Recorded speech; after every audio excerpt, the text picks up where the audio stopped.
what do you do if the state prosecutor takes back its deal, or if a new prosecutor comes on the case and says, I'm not going to honor that deal?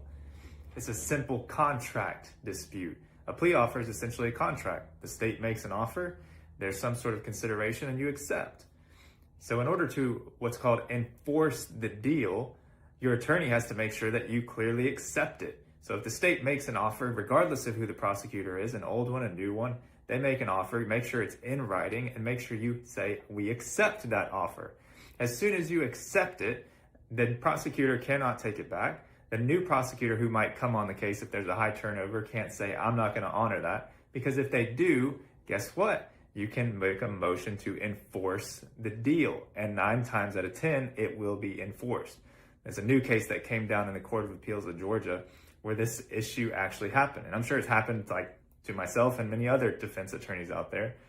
There was an offer made. It was clearly accepted in writing, in an email, but part of the conditions was that the defendant had to testify truthfully in future court hearing.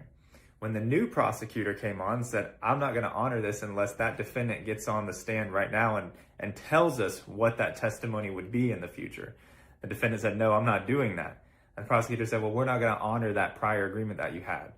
And the Court of Appeals said, no, you have to honor it. It was clearly accepted. The conditions were clear. It was never stated in the conditions that he had to testify early as to what his testimony would be. And so attorneys, make sure you are out there. You make sure you clearly accept it in writing, so that way there's never any problems due to a turnover of a new prosecutor.